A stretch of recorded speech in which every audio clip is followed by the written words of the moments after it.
Ok. Bonjour à toutes et à tous. Je m'appelle Charlotte Robichon. Je suis en deuxième année de doctorat à Lyon. Je travaille avec deux laboratoires qui sont le LENA et l'ISARA. Et mon projet est financé par la Fondation Pierre Véraud, l'Agence de l'eau Rhône-Méditerranée-Corse, le SR3A, donc syndicat de la rivière d'Ain, Aval et ses affluents, et l'EUR H2O Lyon. Et dans le cadre de ma thèse, j'étudie le développement et la toxicité des biofilms de cyanobactéries sur mon terrain d'étude qui est la rivière d'Ain. Saviez-vous que depuis 2017, une vingtaine de chiens sont morts intoxiqués sur des rivières de France? Les coupables ont été identifiés, ce sont des biofilms de cyanobactéries. Donc, les problématiques d'intoxication qui sont liées à ces biofilms de cyanobactéries sont récentes puisqu'elles ont émergé dans les années 2000. Le terme algue bleue est souvent utilisé quand on parle de cyanobactéries, mais il ne faut pas s'y tromper, ce sont bien des bactéries et non pas des algues. Seulement, elles ont la particularité de pouvoir faire la photosynthèse, c'est-à-dire qu'elles utilisent l'énergie lumineuse pour se développer comme des plantes. Les plus connues des cyanobactéries, ce sont les cyanobactéries planctoniques que vous voyez sur la photo à gauche, qui se développent dans la colonne d'eau et qui peuvent former des blooms. Mais celles qui nous intéressent aujourd'hui, ce sont les cyanobactéries qui se développent sous forme de biofilms, qui ont été à ce jour moins étudiées et qui sont un peu plus difficiles à repérer puisqu'elles vont se trouver sur le fond des cours d'eau sous forme de tapis accrochés au substrat. Donc, ces biofilms sont composés d'une multitude d'organismes qui vont cohabiter. On a bien sûr des cyanobactéries, mais également des microalgues, des champignons, des virus par exemple. Et quand les cyanobactéries sont les plus abondantes au sein des biofilms, on va parler de biofilms à cyanobactéries. Il faut savoir que toutes les cyanobactéries ne sont pas toxiques, seulement certaines sont capables de produire ce qu'on appelle des cyanotoxines, que j'ai représentées ici en jaune. Donc elles sont produites à l'intérieur des cellules de cyanobactéries et elles y restent jusqu'à ce que la cellule éclate. Notamment lorsque les cellules meurent, par exemple. Et à ce moment-là, les cyanotoxines vont être relarguées dans l'habitat et diluées en général en concentration assez faible dans les rivières. Donc les intoxications, elles arrivent en général quand les biofilms se décrochent du substrat. En fait, au fur et à mesure de leur maturation, les biofilms vont emprisonner des bulles d'air dans leur structure qui va leur permettre d'augmenter leur flottabilité et qui va faire qu'elles vont se décrocher, ils vont se décrocher pour former des flocs de biofilms, comme sur la photo au milieu, qui vont flotter dans l'eau et qui vont pouvoir se déposer sur les rives et ainsi être mises à portée des mammifères qui viennent se désaltérer. Donc, si ces cyanotoxines peuvent représenter un risque mortel pour des mammifères, on est en mesure de se demander quel peut être leur impact sur la biodiversité aquatique. C'est une question qui a été à ce jour encore peu étudiée par les scientifiques, malgré le fait que certains organismes aquatiques puissent consommer du biofilm pour se nourrir. Pour évaluer le risque toxique, on peut s'intéresser au risque de développement de cyanobactéries dans son ensemble. Donc, certains paramètres physico-chimiques, hydrauliques et hydrologiques ont été mis en évidence comme ayant un impact sur le développement des biofilms de cyanobactéries, comme par exemple des températures élevées, une luminosité importante et des débits assez faibles et stables dans le temps, ce qui correspond en fait à des paramètres que l'on retrouve en période d'étiage estivale. Donc, c'est des périodes qui vont être très propices au développement des biofilms de cyanobactéries. Maintenant, imaginons qu'en fonction des prédictions de ces paramètres environnementaux, on puisse connaître à l'avance les endroits et les moments où les biofilms de cyanobactéries vont se développer. Ça pourrait permettre d'agir en prévention afin de diminuer les risques d'exposition aux toxines. C'est un des objectifs de ma thèse qui vise à mettre en place un modèle statistique prédictif du développement et de la toxicité des biofilms de cyanobactéries en rivière. Mais les résultats préliminaires de ma thèse suggèrent que la vitesse du courant est un facteur prédominant dans la distribution distribution des biofilms de cyanobactéries en rivière et qu'il serait donc important de suivre ce facteur dans le cas de suivi de développement de cyanobactéries. Un autre objectif de ma thèse, c'est d'évaluer l'impact sur le réseau trophique des cyanotoxines en étudiant leur transfert du biofilm aux organismes aquatiques qui le consomment. Donc, je vous remercie beaucoup de votre attention. Si vous êtes intéressé ou intrigué par ces questions de développement de cyanobactéries en rivière ou de biofilms cyanobactériens en rivière, vous pouvez me contacter à l'adresse mail qui s'affiche ici. Vous pouvez aussi me poser des questions dès maintenant. Je serai ravie d'y répondre.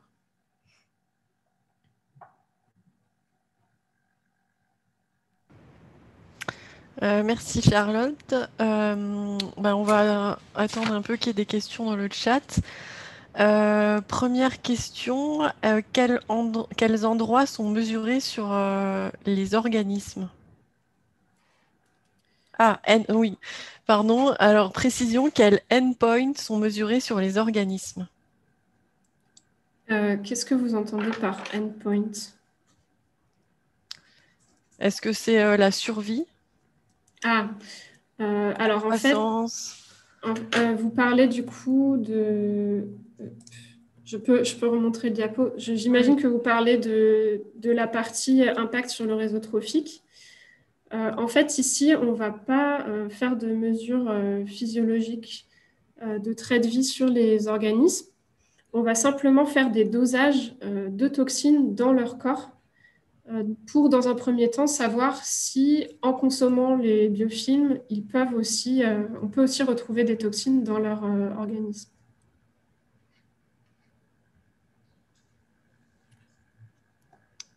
Je peux peut-être prendre mon micro, non? Je ne sais pas. Oui. Sandrine Charles, merci Charlotte pour cette présentation. Du coup, si vous mesurez finalement les concentrations qui sont bioaccumulées dans les organismes du réseau trophique, ça veut dire que vous pourriez envisager une modélisation de type toxicocinétique? Oui, dans un second temps, on pourrait, oui. Parce que nous, dans notre équipe à Lyon 1, on n'est pas au LENA, on est au LBBE, mais on a quand même tous les outils de modélisation pour faire ça. Donc, ça pourrait être intéressant d'échanger. Justement, tu vas écouter Ophélia tout à l'heure, et puis sinon, Aude Ratier, ça vaut peut-être le coup qu'on en discute. Oui, tout à fait, on pourrait en discuter. Après, en fait, c'est une manipulation, une expérience qui est un peu préliminaire déjà. Comme on va travailler sur des échantillons environnementaux, on est, comment dire, c'est un peu exploratoire. Donc, dans un premier temps, il faut qu'on voit si on arrive à doser les toxines à l'intérieur des organismes. Mais ensuite, oui, ça pourrait être intéressant d'aller voir plus loin. On peut rester en contact là-dessus. Voilà, en tout cas, je t'ai mis un lien vers l'outil qui est développé justement avec le soutien de l'EURH2O, qui s'appelle Mosaïque Biohack. Ok, merci. Merci. Merci. Alors, il y a une deuxième question. Les milieux mesurés sont-ils des eaux closes ou courantes? Alors ici, on a travaillé sur des eaux courantes uniquement.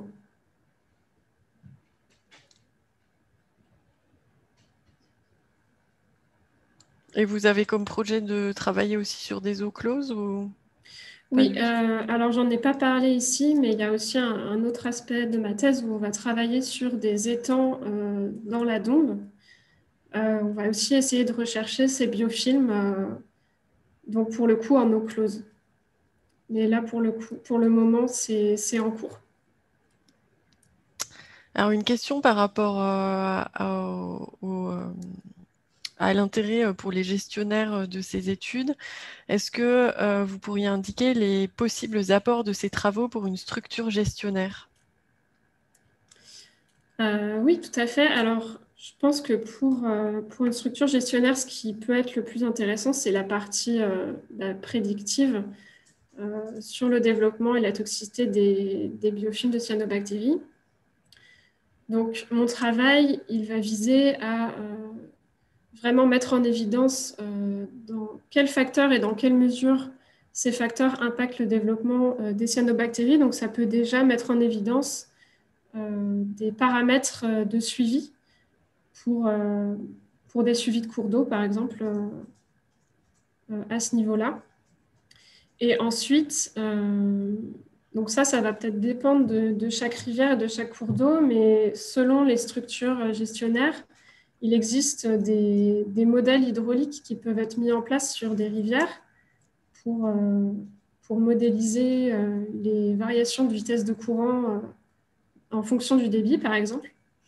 Et ça, c'est des outils qui peuvent être couplés avec ces modèles prédictifs pour avoir une vision, un résultat très visuel en fait, de où peuvent se trouver les patchs de cyanobactéries sur la rivière, qui je pense pourrait être un outil de gestion, d'aide à la gestion très intéressant. Merci. Est-ce que, d'après tes premiers résultats, la composition du substrat du fond est un paramètre clé? Alors, il semblerait.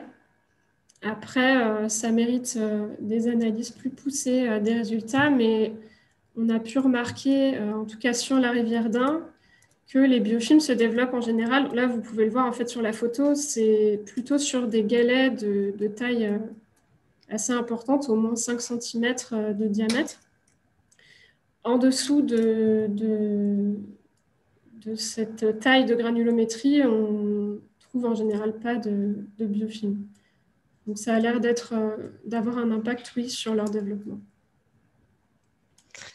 Une question sur les toxines. Donc vous avez indiqué qu'elles étaient libérées dans l'eau. Est-ce que vous pouvez expliquer le processus de libération? Du coup, les toxines, elles sont produites à l'intérieur des cellules. Tant que la cellule de cyanobactérie est vivante, les toxines vont normalement rester à l'intérieur de cette cellule. Mais lorsque les cyanobactéries meurent, on a la lyse cellulaire qui arrive et donc les cellules vont éclater ou vont s'ouvrir.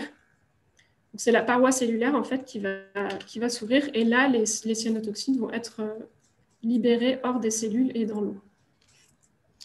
Et du coup, une question en lien, est-ce que quelles sont finalement les concentrations de ces toxines dans l'eau? Est-ce qu'on les retrouve en concentration importante?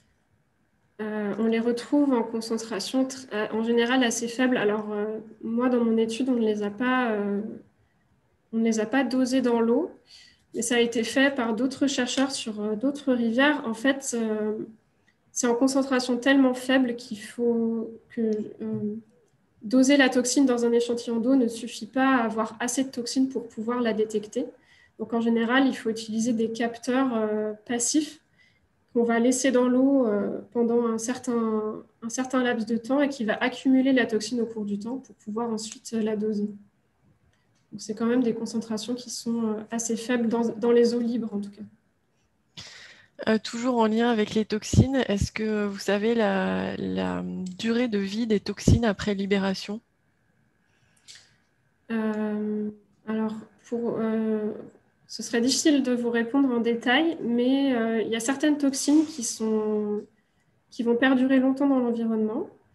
Et il y en a d'autres qui vont être plus fragiles, qui vont être plus sensibles au rayonnement solaire, par exemple, et qui vont se dégrader assez vite. Donc, en fait, ça dépend du type de toxine dont on parle. Merci. Et quels sont les outils de mesure utilisés pour cette étude? Alors, pour le terrain ou en termes d'analyse? Alors, c'est pas précisé. Okay. Les deux. D'accord. Alors, sur le terrain, du coup, on a mesuré la vitesse du courant avec un courantomètre. Ensuite, on avait donc une sonde multiparamètres pour aussi prendre en compte les facteurs physico-chimiques, donc la température, le pH, la conductivité, le pourcentage d'oxygène dissous. Et on a aussi fait des mesures de luminosité photosynthétiquement utilisables avec une sonde dont j'ai oublié le nom. Et ensuite, au niveau des analyses, donc pour le dosage des toxines, on a utilisé de l'HPLC et spectrométrie de masse. en laboratoire. Et sinon, les cyanobactéries, elles ont aussi été identifiées tout simplement au microscope. Je pense que j'ai rien oublié, mais... Merci Charlotte. Et peut-être du coup la dernière question qui est intéressante et ouverte. Donc, pourrons-nous clairement mettre en avant les liens de causalité entre développement des cyanobactéries et usage, pratique et activité des bassins versants? Alors, c'est très intéressant comme question. Je pense que ça peut dépendre des bassins versants. Et, et j'espère en fait qu'on va pouvoir mettre en lien ces activités et le développement des cyanobactéries. Après, ça dépend des facteurs que l'on a suivis. Donc, par exemple, je parlais tout à l'heure de la vitesse du courant qui a l'air d'avoir un impact important sur le développement des cyanobactéries. Donc, on peut peut-être réussir à faire un lien entre le développement des biofilms et activité, par exemple, des barrages, des lâchers d'eau. Et après, je ne sais pas trop quels autres types d'activités vous aviez en tête, peut-être aussi au niveau agricole, le lien entre les nutriments et le développement des cyanobactéries, même si en rivière, ça a été montré que les cyanobactéries peuvent se développer dans des eaux qui sont de très bonne qualité, donc pas forcément très riches en nutriments. Voilà, je ne sais pas si ça répond complètement à votre question. Mais...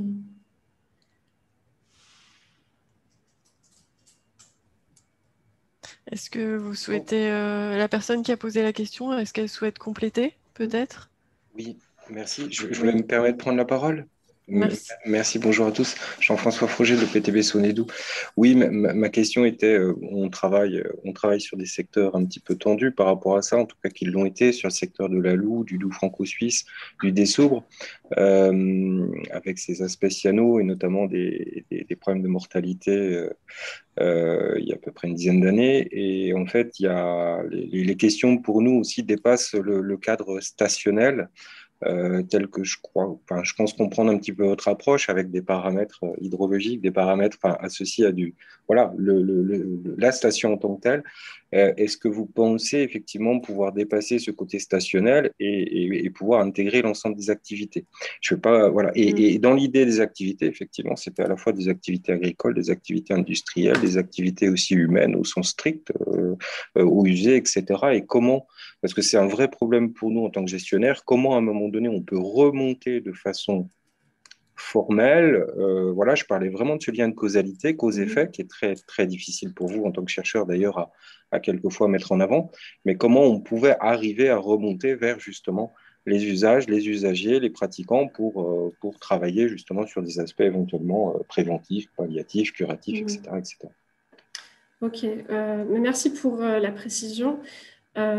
Du coup, donc, en effet, comme vous dites, on a travaillé au niveau stationnel, mais justement, l'objectif avec ce modèle prédictif, c'est de pouvoir remonter à l'échelle d'un tronçon ou d'une rivière dans son ensemble et de pouvoir lier les paramètres que l'on suit avec les activités potentiellement du bassin versant. Donc, pour les paramètres que l'on a suivis qui pourraient être mis en lien, ce serait du coup les nutriments, les vitesses de courant, les débits par exemple.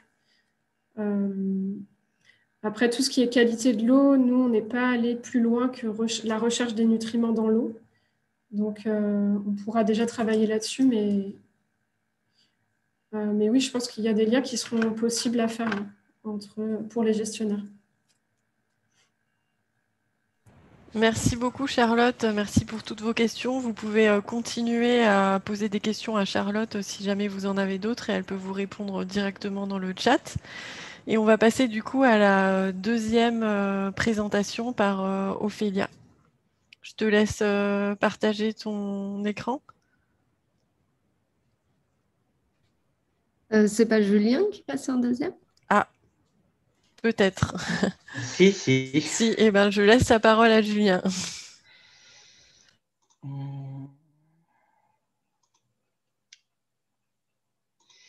Du coup, normalement, vous voyez mon écran et vous m'entendez.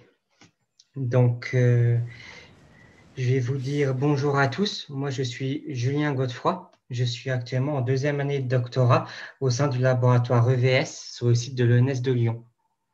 Et dans le cadre de mon doctorat, je travaille sur la basse vallée de l'Ain, qui est une zone située en aval d'une série de barrages hydroélectriques construits par EDF. Du fait de la présence de ces barrages hydroélectriques, le secteur qui est à l'amont de la basse vallée voit sa dynamique sédimentaire perturbée, ce qui cause notamment une incision du fond du chenal. Donc, le fond du chenal baisse.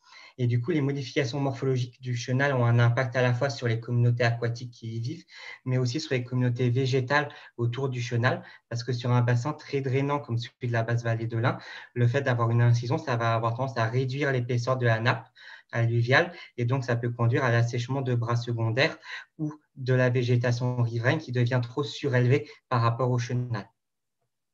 Du coup, moi, j'interviens dans une question de suivi de ces milieux, notamment dans le cadre d'opérations de restauration. La partie suivi de ma thèse n'a pas encore débuté, donc ce dont je vais vous parler, ça va plutôt être la question de caractériser un état initial, et le suivi, ça sera pour la suite.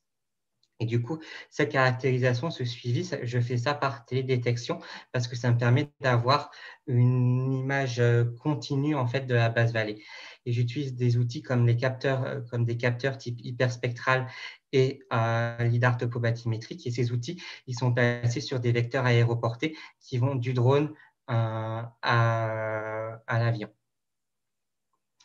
Un des outils, du coup, c'est l'imagerie LIDAR. L'idée qu'il y a derrière l'imagerie LIDAR, c'est que ça nous donne des détails morphologiques et ça nous informe donc sur la topographie de la basse vallée ainsi que sur l'épaisseur de la tranche d'eau si jamais on a un LIDAR bathymétrique parce que tous les LIDAR ne peuvent pas pénétrer l'épaisseur de la tranche d'eau.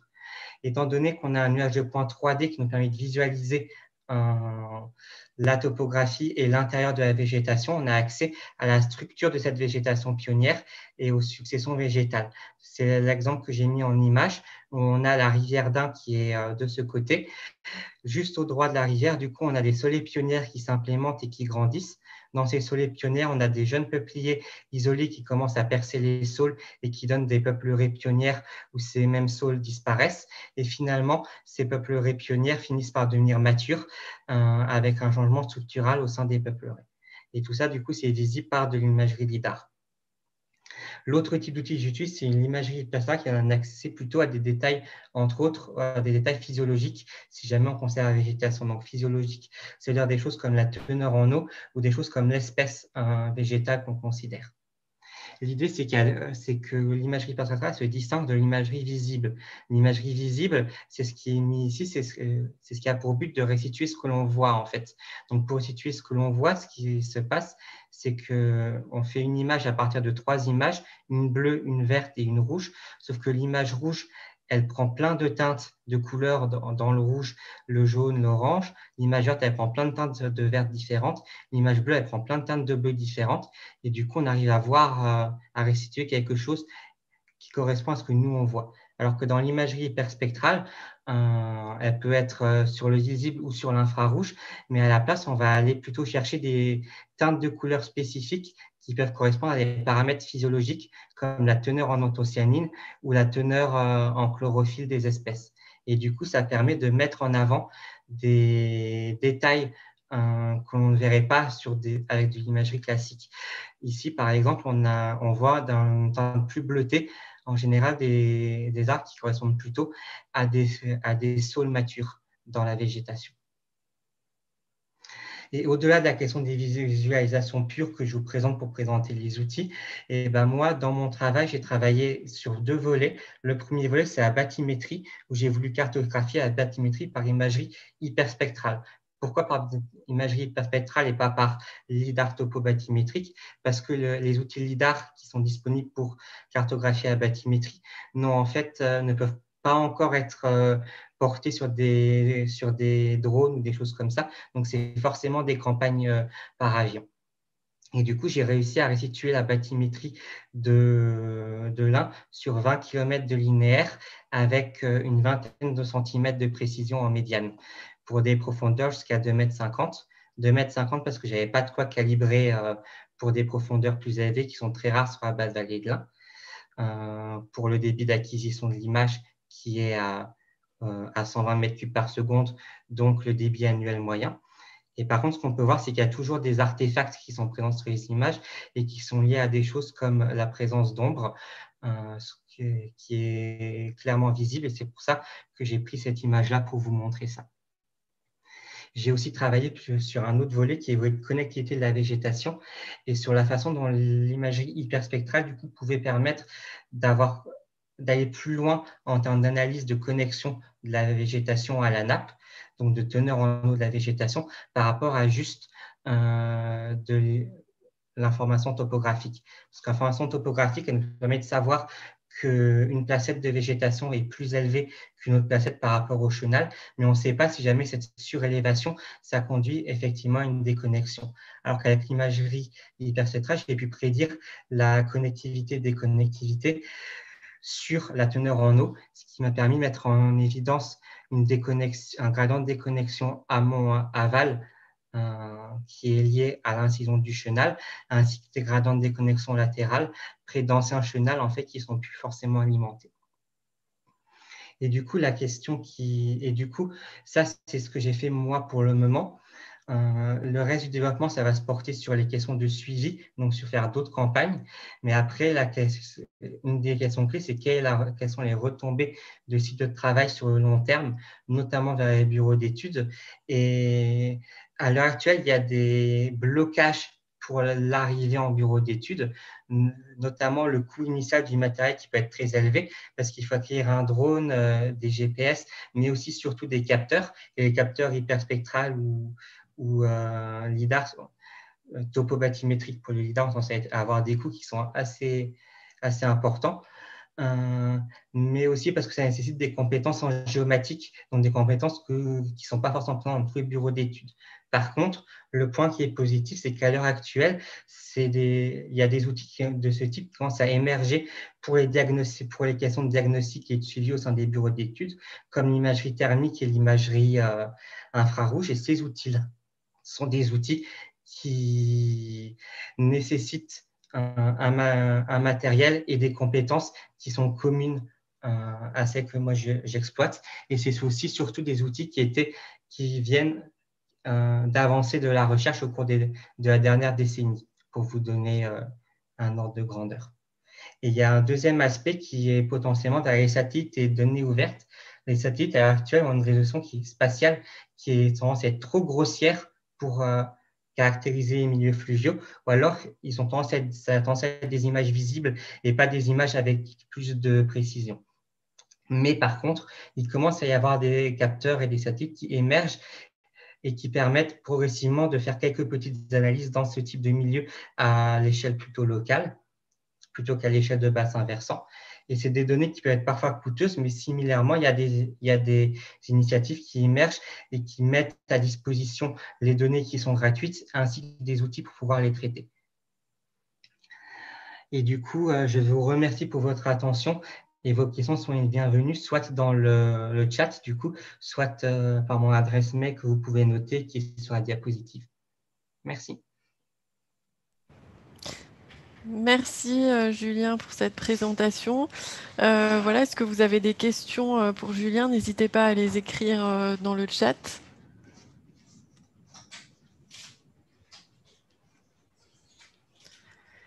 Peut-être avant qu'on reçoive une première question, Julien, du coup, comment ça va se passer la suite de ton étude sur le suivi d'une restauration?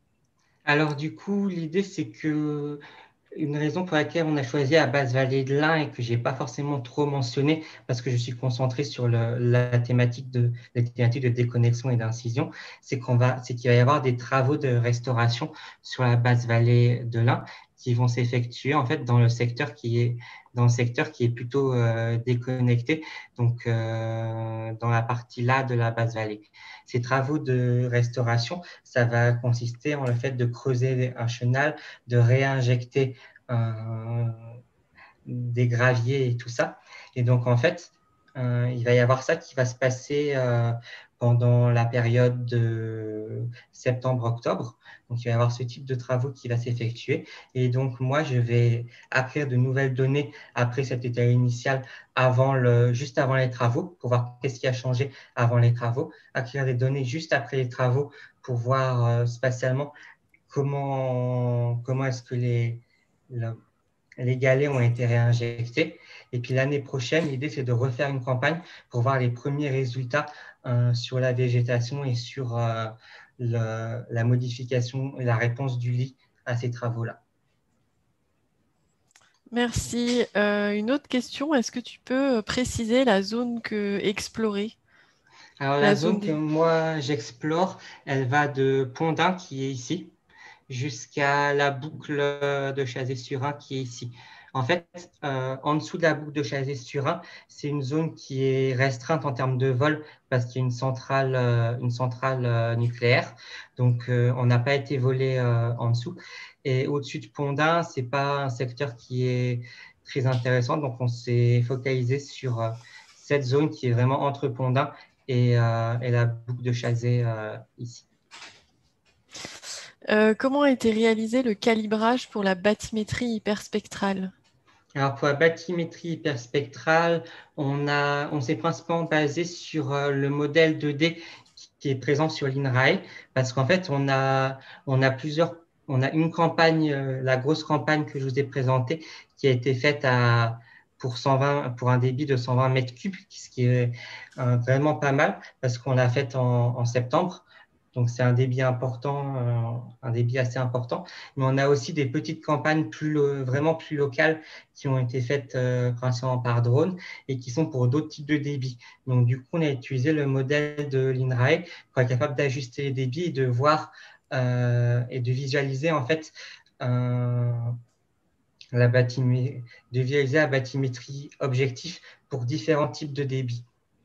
Et du coup, on a utilisé ça en termes de calibration et de validation, principalement parce que c'était un modèle bien calibré qui permettait d'avoir une information spatialement continue en fait, sur toute la zone d'étude. Mais en plus de ça, on a des données qui nous sont propres et qui correspondent à des choses comme des profils en long et qui nous permettent de valider, de valider également la bathymétrie résultante. Et du coup, c'est pour ça que j'ai dit qu'on n'était pas allé plus loin que des profondeurs de 2,50 m sur la campagne qu'on a faite, parce que les profondeurs qui sont supérieures à 2,50 m, ça correspond à vraiment très peu du linéaire cartographié, et ce n'est pas les profondeurs qui sont bien restituées dans ce type de modèle. Alors, quelles sont les applications classiques de l'hyperspectral en télédétection? Les applications classiques de l'hyperspectral en télédétection, c'est encore assez peu utilisé pour les milieux en rivière. En rivière, c'est encore assez peu utilisé. Du coup, les applications, il y a une bonne partie des applications qui est sur les milieux costaux, donc sur les milieux littoraux, où du coup, c'est des applications de type bathymétrie marine. Et il y a une grosse partie d'applications qui se fait dans les questions forestières en général, où ça va être des questions d'identification d'espèces, par exemple identifier des espèces, plutôt que des questions de déconnexion et de teneur en eau. Et est-ce que la bathymétrie peut fonctionner pendant les crues? Du coup, ce que nous, on a acquis, c'est une bathymétrie à 120 mètres cubes, alors que le débit de la rivière est à 20 mètres cubes par seconde. On a fait l'acquisition en fin septembre.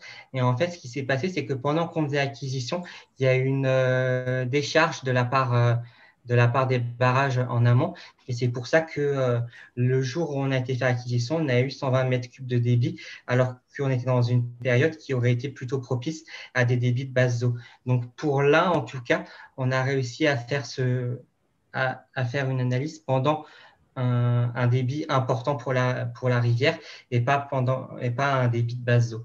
Après, pour d'autres rivières, je ne sais pas forcément ce que ça donnerait parce que la précision parce qu'en fait, il faut être capable de voir le fond quand même.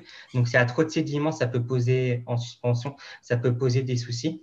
Et en termes de profondeur, le type de profondeur que l'on peut visualiser dépend forcément en fait de la précision du capteur aussi, en entrée. Je sais qu'il y a des études qui ont été faites sur des morceaux de rivière très, très courts qui sont arrivés à des profondeurs très importantes comme 6 mètres, mais ce n'est pas ce sur quoi j'ai travaillé. Eh ben, merci Julien pour cette présentation et la réponse aux questions. On va peut-être du coup passer à la dernière présentation, cette fois qui est celle d'Ophélia. Et n'hésitez pas également, si vous avez des questions, à les poser directement à Julien dans le chat.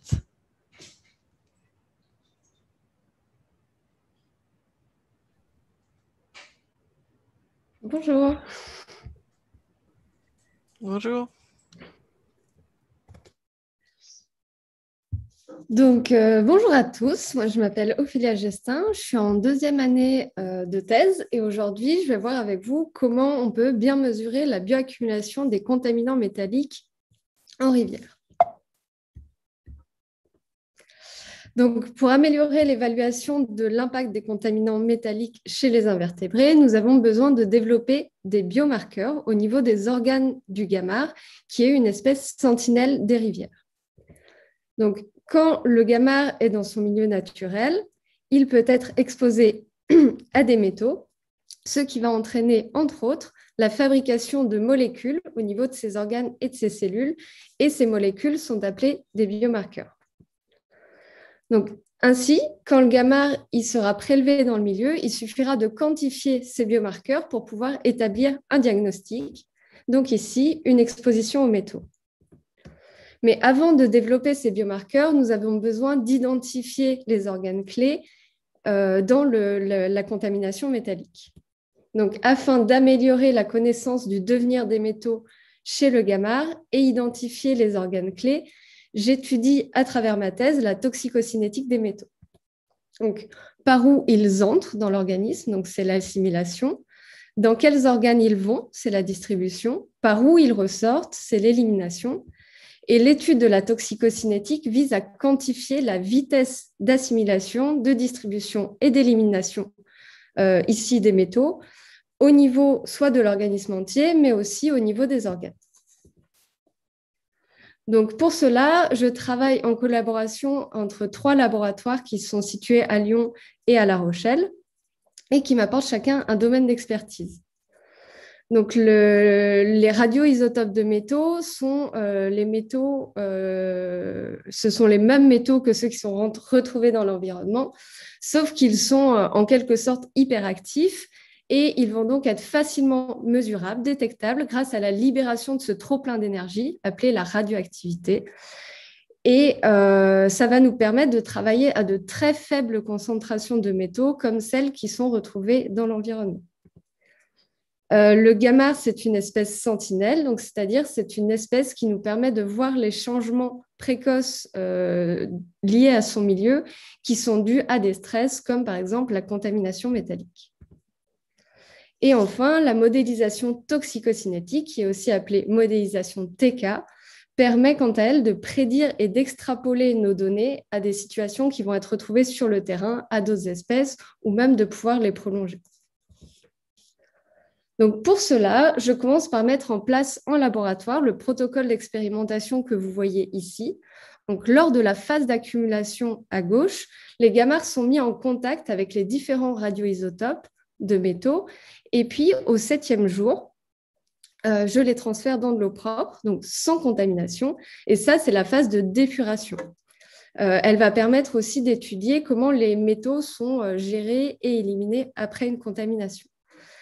Et au cours de ces différentes périodes d'accumulation et de d'épuration, je prélève des gamards que je vais ensuite disséquer pour pouvoir récupérer les différents organes d'intérêt, donc la tête, les sécas, qui sont l'équivalent du foie chez l'homme, les intestins, les branchies et les tissus restants. Ensuite, une fois que j'ai quantifié les métaux à l'intérieur des différents organes, j'ajuste un modèle toxicocinétique à un compartiment à mes différentes données.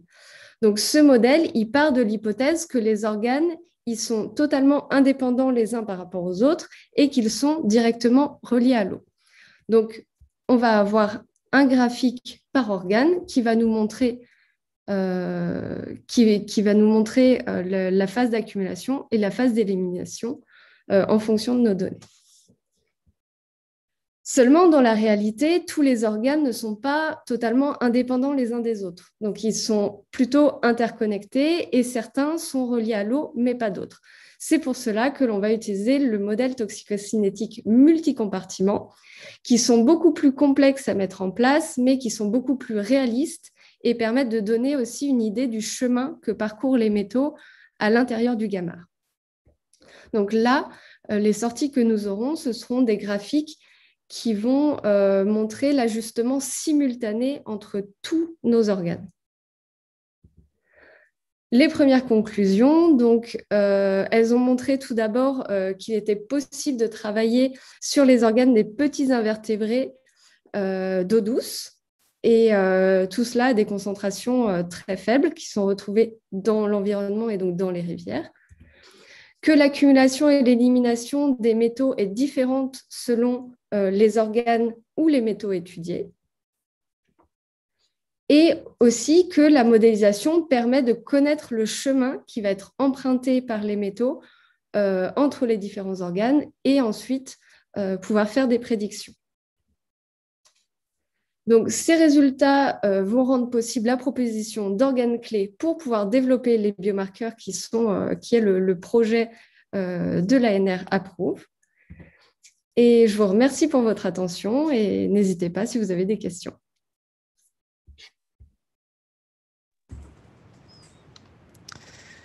Merci Ophélia. Pareil, n'hésitez pas à poser des questions dans le chat par rapport à sa présentation. En attendant une première question, peut-être, est-ce que tu peux, de tes premiers résultats ou des intuitions que tu as, nous dire les informations que pourraient apporter les différents organes en termes de type de contamination?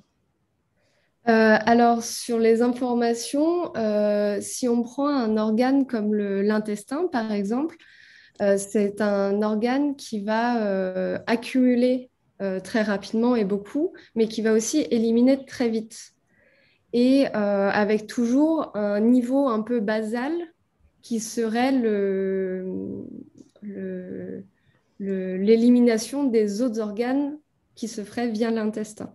Donc ça, c'est quelque chose qui pourrait être utilisé pour une contamination très récente. Ensuite, il y a des organes comme les branchies, par exemple, qui, eux, vont beaucoup plus stocker certains métaux comme le cadmium. Et en prélevant les gamarres dans le milieu, on pourrait donc étudier justement ce stockage et voir comment,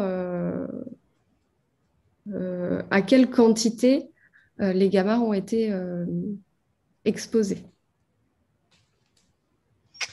Merci. Une question sur la modélisation. De quelle façon la modélisation peut-elle permettre de connaître le chemin d'un métal dans les différents organes? Alors, à partir de ce schéma sur la gauche, nous allons faire des sous-modèles en enlevant au fur et à mesure les flèches une par une. Et nous allons sélectionner au final les flèches éliminées les plus probables pour avoir un schéma final avec juste les flèches utiles, entre guillemets, et celles qui n'existeraient pas dans la réalité. Je ne sais pas si c'était clair.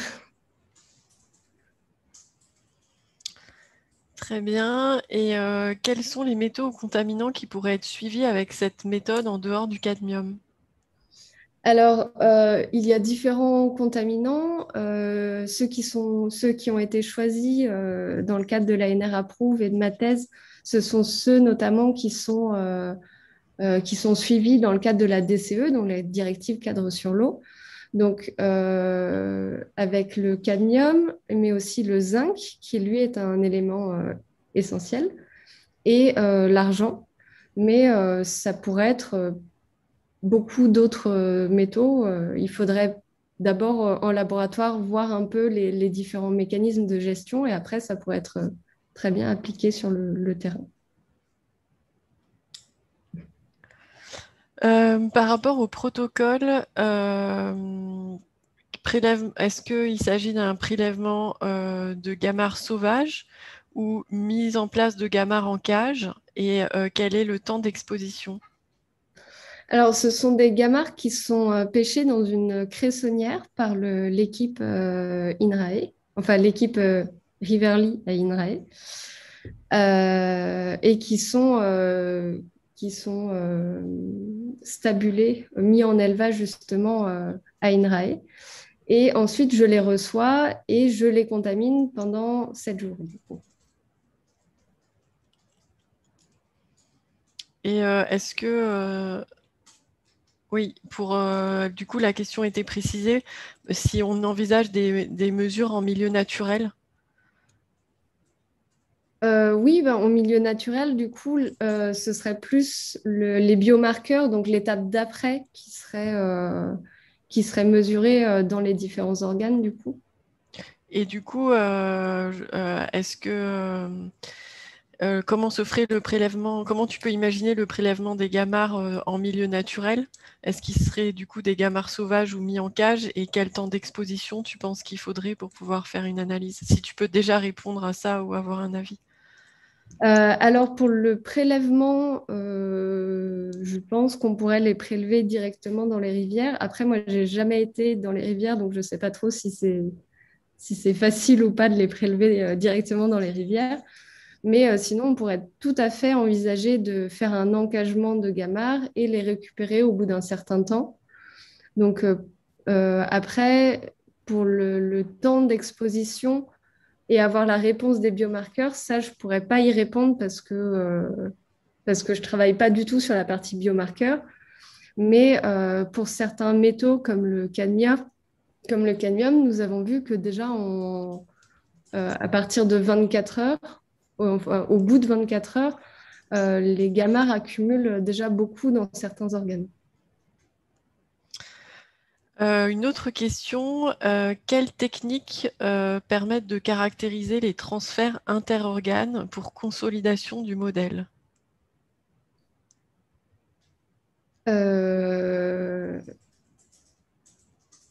Comment ça, quelle technique? Jean-François Frouget, peut-être si vous voulez préciser la question. Oui, oui. Bah, en fait, excusez-moi, mais j'ai bien entendu la première question là, qui parlait du modèle multicompartiment et que vous excluiez de façon progressive les flèches une à une et vous parliez de relations utiles.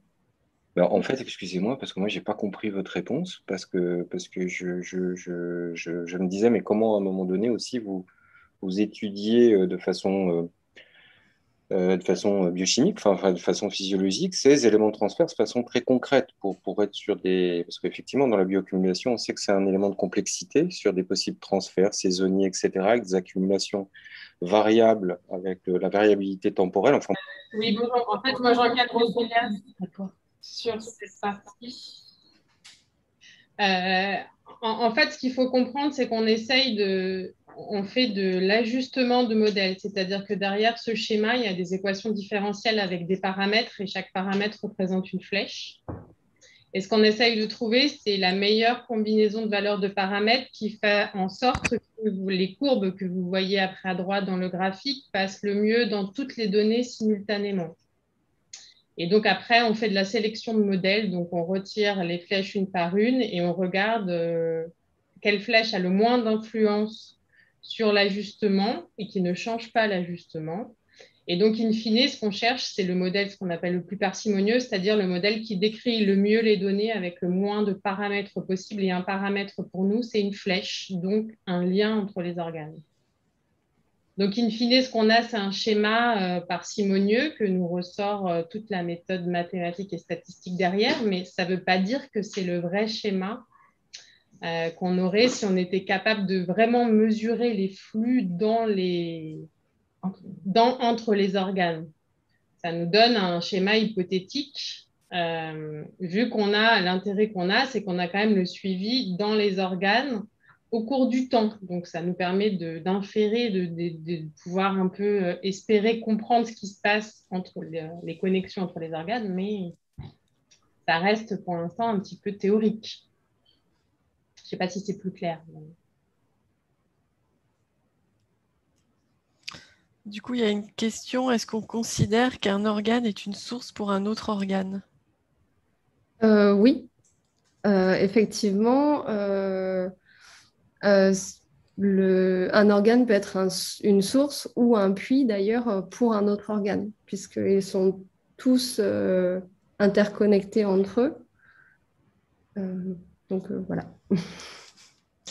Merci Ophélia. Est-ce qu'il y a peut-être une dernière question? Je pense qu'on a le temps. Est-ce qu'on peut finalement imaginer mesurer une contamination sur le long terme ou sur le court terme selon l'organe? Oui, tout à fait. Je pense que, en tout cas, comment dire? En tout cas, de ce que l'on voit au niveau quantité de métaux dans les différents organes, certains, comme l'intestin, pourraient être utilisés pour le très court terme, d'autres, comme les CK ou les branchies, pour le long terme, voire le très long terme.